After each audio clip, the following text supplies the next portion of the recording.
لڑکیوں بچوں تک دین کیسے پہنچے؟ ہماری بچیاں اسکولوں میں بڑھ رہی کہ پروان چڑھ رہی، انداز تعلیم ایسا ہے 3 سال کی بچی 4 سال کی بچی وہ مٹک مٹک کے ڈانس کر رہی ہے، گانا گا رہی ہے، ناچنے گانے والیاں بنی گی۔ ہمارے گھر کی بچیاں کس منہ سے اللہ کے رسول صلی اللہ علیہ وسلم کے سامنے کیا جواب دیں گے؟ صحابہ کو کیا جواب دیں گے کہ ہم نے اسی لیے قربانیاں دی تھی، اسی لیے ہجرت کی تھی، اپنے وطن کو چھوڑا تھا، اپنے بیوی بچوں کو چھوڑا تھا، بیوی کو بیوہ بنایا تھا، بچوں کو یتیم کیا تھا؟ کیا اس دن کے لیے 3 بڑی قربانیوں سے ایمان کی دولت، دین کی دولت بڑی قربانیوں سے ہم نے تم تک پہنچائی تھی، تم نے اس کی شکل کو مست کر دیا، بٹا دیا؟ کیا جواب دیں گے؟ ڈرنا چاہیے،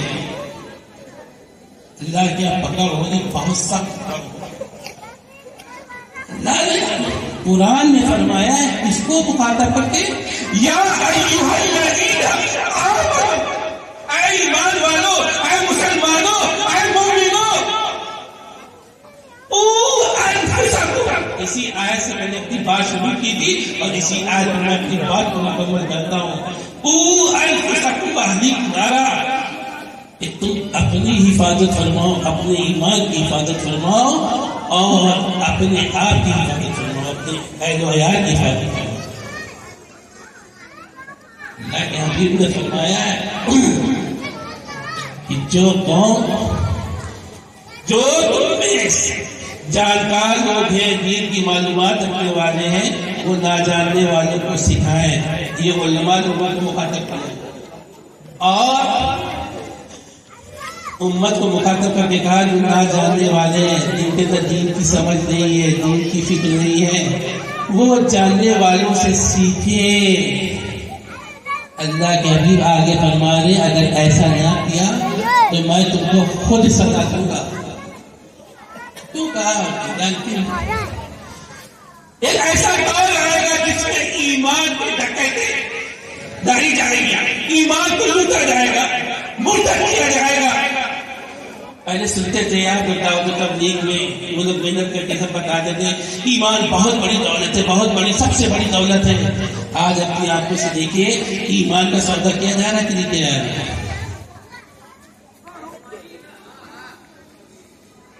اب تو کھلا کھلا کہا جا رہا ہے، باطل ایک دن آپ کے سامنے آ کر اور چمھا کر چیلنج کر کر آپ کو مخاطب کر کے میڈیا کے ذریعے براہ راست عمل کر کے آپ سے کہہ رہا ہے کہ آپ کے سامنے، آپ کے گھر کے نیچے، آپ کی آنکھوں کے نیچے، آپ کے گھروں کی سائے کے نیچے آپ کی بیٹیوں کے ایمان کو فرق کر دوں گا، آپ کے بہنوں کے ایمان کو فرق کر دوں گا، جہنم میں لے جانے والا بنا دوں گا۔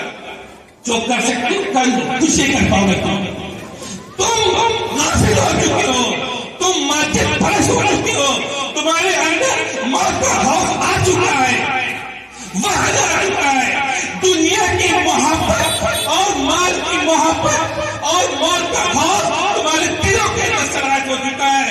ایمان کی حقیقت، ایمان کی لذت، ایمان کی بشارت، ایمان کی مسجد تمہارے دلوں سے نکل چکی ہے، اس لیے تم بزدل درپاک ہو۔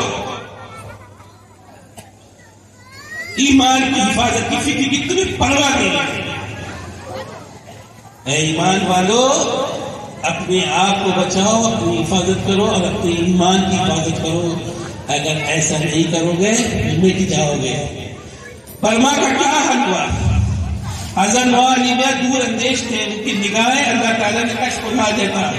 کہا گیا برما والوں بہت سستے کا سودا ہے، اگر قرآن کی حفاظت، کی حفاظت، ایمان کی حفاظت کے لیے تم اپنے کاروبار میں مارکیٹ میں اتنا نہ ڈوبو جس طرح تم ڈوبے تمہاری میں حالت دیکھ رہا ہوں۔ اگر ایسی عادت رہی تو یہ ایمان ختم ہو جائے گا، لوگ مرتد ہو جائیں گے، جس طرح کہا اسپین میں ہوا، اندلس میں ہوا، 8.5 سال مسلمانوں کی حکومت رہی۔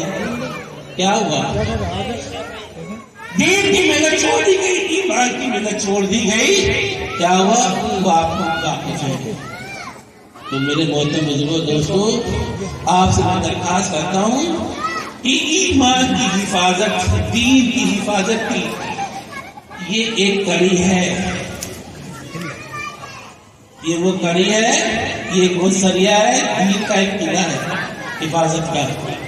آپ اپنے محلے میں اجتماع کا جو اجتماع ہوتا ہے اپنی ماں اور بہنوں کو بھیجیے، اپنے بچوں اور بچیوں کو بھیجیے، مکتب میں داخل کیجیے، پڑھائیے، ان کے ایمان اور عقیدے کو مضبوط بنائیے۔ یہ بچہ، ہم کسی اور وقت کی بات نہیں کر رہے، فلسطین کی سرزمین کی بات کر رہے ہیں۔ ایک بچی جو ملبے میں لڑائی میں دبی ہوئی تھی، خون نکل رہا ہے، لہو سے تر ہے، ایک رپورٹر آ کے فوٹو دینے لگا تو اس نے کہا رک جا، اے رپورٹر رک جا، میرا فوٹو مت کھینچ، ابھی میں پردے میں نہیں ہوں، میں حجاب میں نہیں ہوں۔ کیسا ایمان و یقین، گھر ٹوٹ کے بکھر چکا ہے، کھانے کو کچھ نہیں، پینے کو کچھ نہیں، لیکن بچے اور بچیاں تک کی نماز نہیں چھوڑ رہی ہے۔ دیکھ رہے نا، میں تو کسی اور دنیا کی باتیں نہیں کر رہا ہوں نا آپ کے ساتھ۔ بچے اور بچیاں نماز پڑھ رہی ہے، میزائل کے سائے میں، بم کے دھماکوں کے سائے میں نمازیں نہیں چھوڑ رہے ہیں۔ وہ نماز کی حقیقت ان کے دلوں میں اتر چکی ہے، قرآن کی حقیقت ان کے دلوں میں اتر چکی ہے، ایمان کی حقیقت ان کے دلوں میں اتر چکی ہے کہ اب ان کو موت سے بھی ڈر نہیں لگتا۔ موت ان کے لیے تحفہ ہے، گفٹ ہے کہ جلدی سے شہادت کا جام نوش کر لے اور جلد سے جلد اللہ اور اس کے رسول سے ملاقات کا شرف حاصل ہو جائے، دیدار ہو جائے، مار ہو جائے۔ جیسے چالو کرو نے کہا تھا فقضی ما انت قاضی انما تقضی هذه الحیات الدنیا، تجھے جو کرنا ہے کر گزر، تو جو کچھ کرے گا یہ بھی زندگی میں کرے گا۔ میری روح تو پاک صاف اللہ کی بارگاہ میں اللہ اور اس کے رسول سے ملاقات کے لیے تیار ہے، شہادت کا جام نوش کرنے کے لیے۔ وہ فلسطین کے بچے، بچیاں، بوڑھے جوان، انہوں نے کر کے دکھایا، نمازیں ان سے چھوٹ دے رہے۔ یہ بتلا دیا ہے ہم سب کو اس دور کے اندر ہی کہ نماز کو مت چھوڑنا، قرآن کو مت چھوڑنا، سنت رسول اللہ کو مت چھوڑنا، ماں باپ کی فرما برداری کرنا، شہادت کا جام نوش کرنے کے لیے ہر وقت تیار رہنا۔ بزدل اس کا اسلام سے کوئی تعلق نہیں ہے۔ حضور پاک صلی اللہ علیہ وسلم حضرت فاطمہ رضی اللہ عنہا سے فرما رہے ہیں، اے فاطمہ، جس وقت تمہاری قربانی کا جانور ذبح کیا جا رہا ہو تو تم سامنے کھڑی رہی۔ کیوں؟ اس کا اجر و ثواب تو تمہیں ملے گا ہی۔ کیوں کہا جا رہا ہے؟ تاکہ تم بزدل نہ بننا، قائل نہ بننا۔ اور ہمارے یہاں کی عورتیں بچیاں چھپکلی دیکھ دے، سانپ بچھو دیکھ دے، اچھل کھڑی رہے، ذرا سا خون نکل جائے بے ہوش ہو جائے۔ اسلام کا اس سے کوئی تعلق نہیں۔ مجھے جو وقت دیا گیا تھا میں نے اس سے زیادہ وقت نہیں لیا، میں اس کے لیے اور آپ سب کو مبارکباد دیتا ہوں۔ اور آپ لوگ یہاں پر آئے، حوصلہ افزائی فرمائی ان بچوں کی۔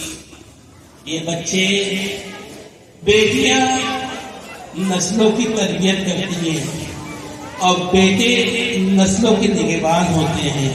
اگر آپ کی تربیت صحیح ہے، تعلیم صحیح ہے، حضور پاک نے فرمایا ما نحل والد ولدا من نحل افضل من ادب حسن، کسی والد نے اپنی اولاد کو بہترین ادب سے بہتر کوئی تحفہ نہیں دیا۔